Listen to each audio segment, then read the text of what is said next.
All right. So with patch down, right? That's one kind of more malleable surface. We also have at our disposal um, sweeps. So sweeps are really useful because you can do profiles with them, which are pretty cool.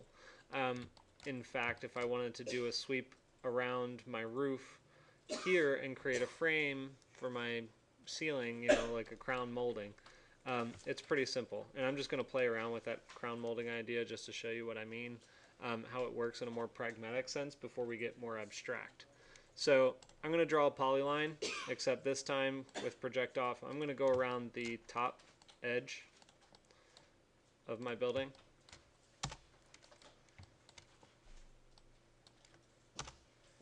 And I'm going to anchor my profile.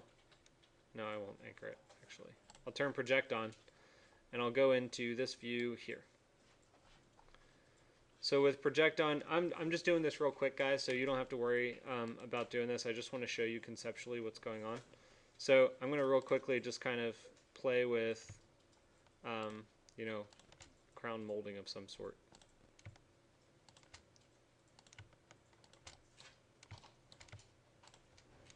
Right, so I created this little profile. It's like a molding piece.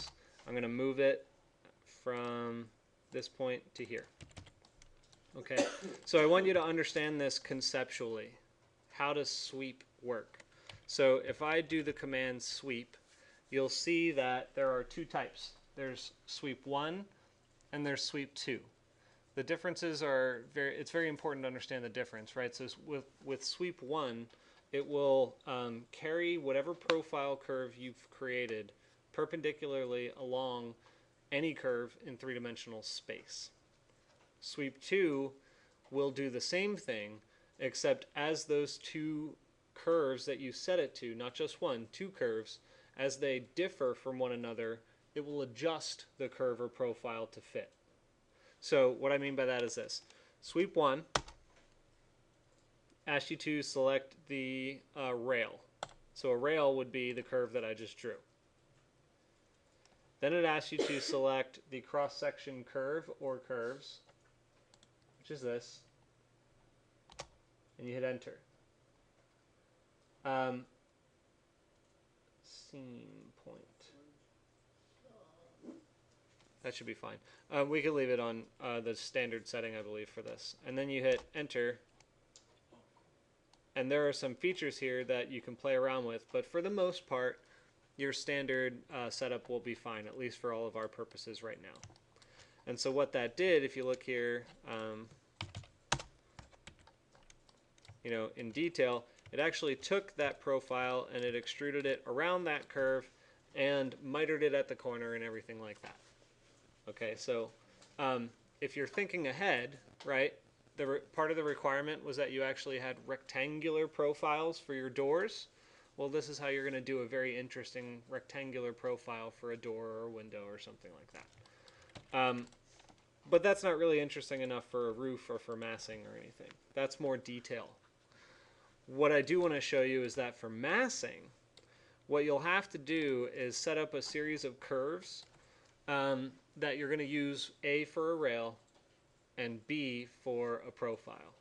So if I wanted to create a profile that was a V, so I'll hover over the top edge here, I'll go down to the midpoint, and I don't know if I can, I'm just going to approximate.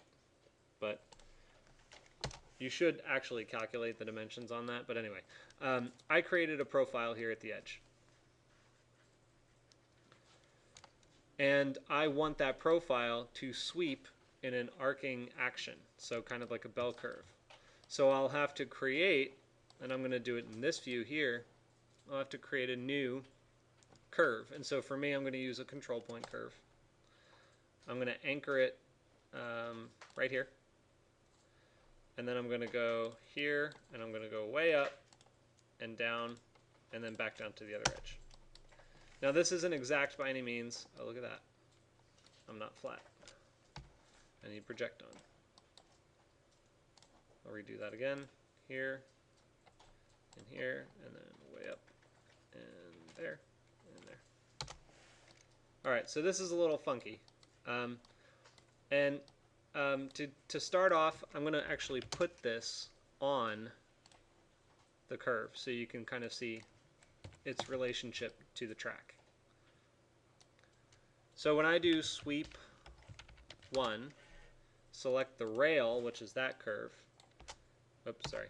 Rail, and then cross-section curve, and then hit enter.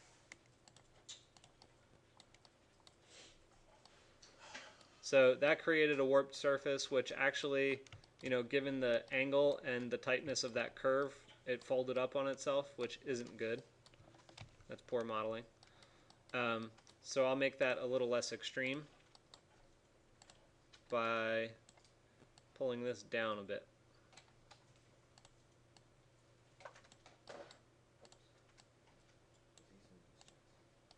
All right, I'll try that one out.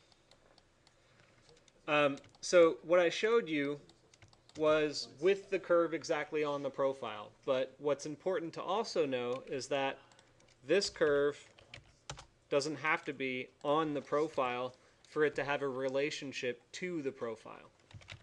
So sweep 1, when I select that rail, that rail, and this profile curve will still work even though it's not actually on the curve.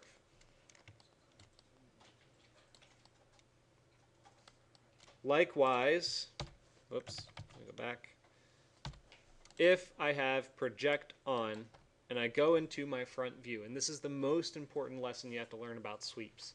If I go into my front view, and let me just take this thing over here and you know, yank it upward a little bit, all the way out there. So in perspective, this is what we're working with. In the front view, I trace over my building with project on, and I create the profile I'm looking for. I can do a sweep from a remote distance. I select this as the rail, I select that as the curve, and I hit enter, and it still works, even though the curve lives all the way out here. So the important part of this is that that is a very powerful use of project when you're doing commands remotely with other remote geometry. Okay, so that's sweep 1. The other difference here, and I'm going to go back to having my geometry located pretty closely, I'm going to draw a new curve. We'll go from here, there. Yeah, sure. Do it like that. All right. So I'll move this one in. Now I actually am going to anchor it exactly on the geometry so that you can really understand what's happening. Now I've got one. Let's look at it in plan. Well, this curve is exactly aligned with the wall, but let's say I want it to move out from the wall. So I rotate it. I'm going to select it from here to there, and I'm going to pull it out a couple degrees. Then I'm going to mirror it. And did I show you? I don't think I showed you mirror yet, actually. No. That's weird. That's usually like a day 1 thing. All right. Anyway, so mirror is cool because you can just take an axis of symmetry, draw an axis, and it flips it over to the other side. So you do mirror. I'm selecting the center point of my profile, and I just pull my axis off to the right, and it yanks it out. Except I need to adjust it a little bit more, so I'll rotate that one now from here to there, and I'll pull it out. Okay, so in plan, my roof is widening as it goes through the building. So in this case, if I want my profile to match and to widen, I can do sweep 2. So I select the first rail, the second rail, and then the cross-section curve, and hit enter. Right, so you guys can see how powerful this is getting, right?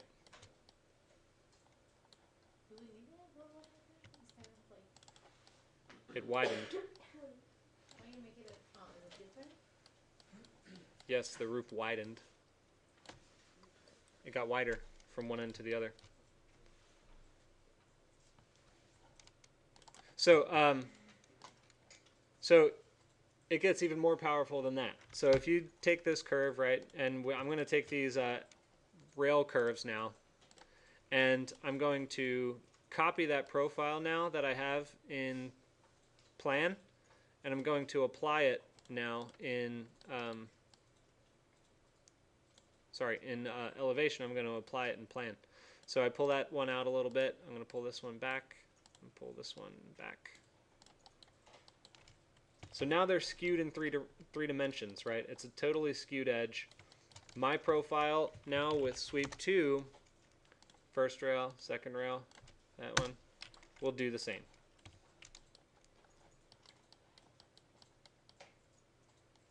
So now there's not a single straight edge on this profile in any three axes.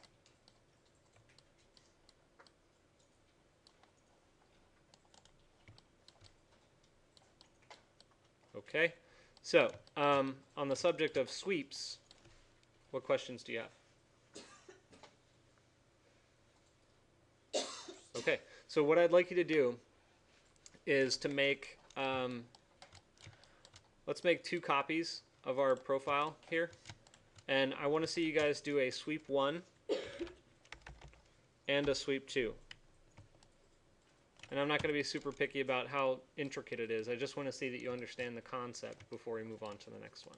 So this is a Sweep2. A Sweep1 would be a singular profile. Questions? I made a new box. I didn't make a copy for the first one you did. That's fine.